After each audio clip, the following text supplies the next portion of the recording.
एक मिनट, अब सुनो भाई, मैंने ध्यान से आपको सुना है, सुनिए जरा। नो डोंट प्लीज, इस तरह से नहीं चलेगा, ये सदन है। एक गंभीर आरोप है माननीय अध्यक्ष जी, बताइए। इतने सीनियर सांसद होकर बीच में टोका टोकी करना ना आपकी उम्र के लिए अच्छा है, ना आपकी सीनियोरिटी के लिए अच्छा है। ये टीवी वाले भाई, ये सफेद कपड़ा,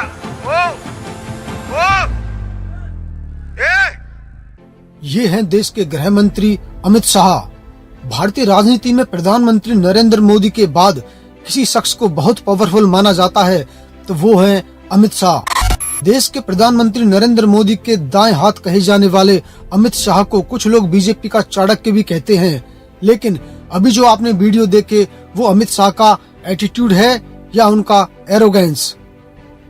अभी एक फैशन हो गया है, आम्बेडकर आम्बेडकर आम्बेडकर आम्बेडकर आम्बेडकर आम्बेडकर। इतना नाम अगर भगवान का लेते हैं तो 7 जन्मों तक स्वर्ग मिल जाता। सवाल यह उठता है कि अमित शाह के इस एटीट्यूड या एरोगेंस के पीछे की वजह क्या है, तो इसे जानने के लिए आपको एक छोटी सी कहानी सुननी पड़ेगी। तारीख 23 नवंबर सन 2005 गुजरात का रहने वाला गैंगस्टर सोहराबुद्दीन शेख अपनी पत्नी कौसर बी के साथ एक बस में हैदराबाद से अहमदाबाद जा रहा था, लेकिन रात के करीब 1:30 बजे गुजरात पुलिस के एंटी टेरर स्क्वाड ने महाराष्ट्र के सांगली में बस रुकवाई और सोहराबुद्दीन और उसकी पत्नी को बस से उतार लिया।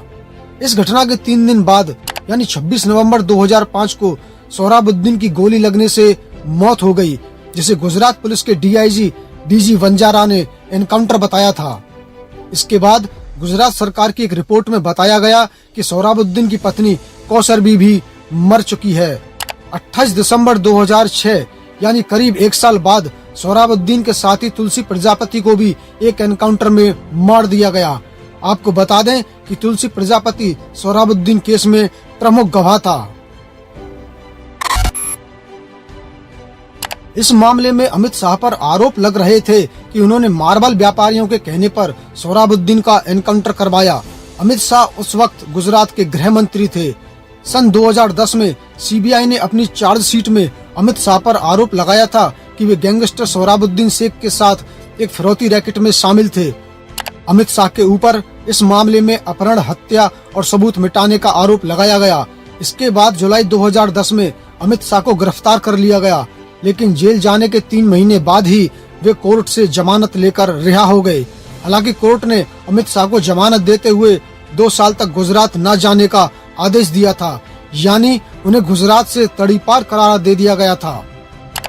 सन 2014 में इस केस की सुनवाई कर रहे सीबीआई के स्पेशल जज लोया की मौत हो गई, जिसे संदिग्ध माना गया और उनकी बहन सहित कई लोगों ने जज की मौत पर सवाल उठाए थे।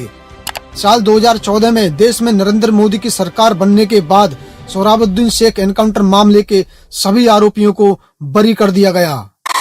सोहराबुद्दीन एनकाउंटर में सीबीआई कोर्ट का बड़ा फैसला, कोर्ट ने सभी आरोपियों को बरी किया। गुजरात में साल 2005 में एनकाउंटर में सोहराबुद्दीन शेख और तुलसीदास प्रजापति मारे गए थे। सोहराबुद्दीन केस में सभी 38 आरोपी बरी, 16 आरोपी पहले ही बरी हो चुके हैं। अगर आपको कहानी समझ में आ रही हो तो क्रिएटर का हौसला बढ़ाने के लिए लाइक और सब्सक्राइब का बटन दबा दीजिए। वीडियो के कंक्लूजन पर पहुंचे उससे पहले साल 2009 की एक घटना को जानना भी बहुत जरूरी है।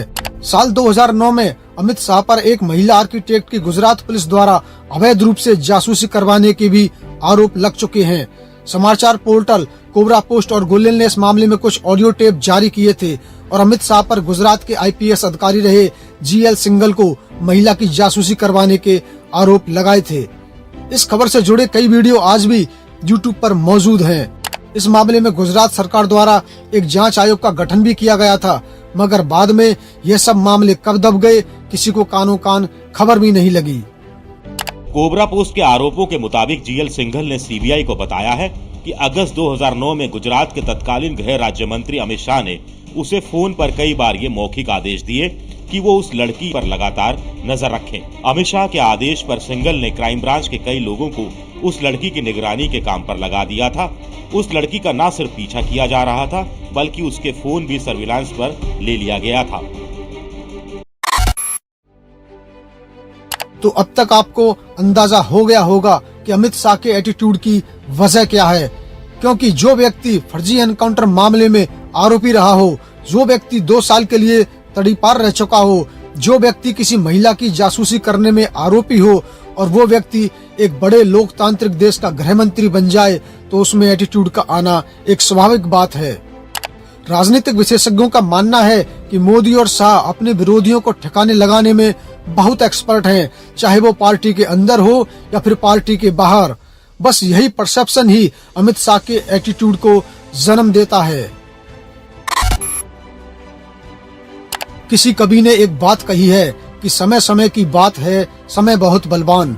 आज भारत की राजनीति में ये कहावत बिल्कुल सटीक बैठती है। जिस सीबीआई ने अमित शाह को तड़ीपार किया था, गुजरात में घुसने का अधिकार छीन लिया था, अब इसे लोकतंत्र की ताकत कहें या हिंदुत्व वाली राजनीति का मायाजाल, लेकिन सच्चाई ये है कि 2014 के बाद से भारत में साम दाम दंड भेद की राजनीति खतरनाक तरीके से हावी हो चुकी है। उनका सूत्र बहुत प्रसिद्ध है, सबको मालूम नहीं होगा कि चाणक्य के सूत्र है साम दाम दंड भेद। ये चारों सूत्रों को उन्होंने बहुत अच्छे तरीके से व्याख्या किया है। आप इस बारे में क्या सोचते हैं, हमें कमेंट करके बताएं और इसी तरह के वीडियो देखने के लिए हमारे चैनल को सब्सक्राइब कीजिए और साथ में घंटी वाले बटन को भी दबाइए।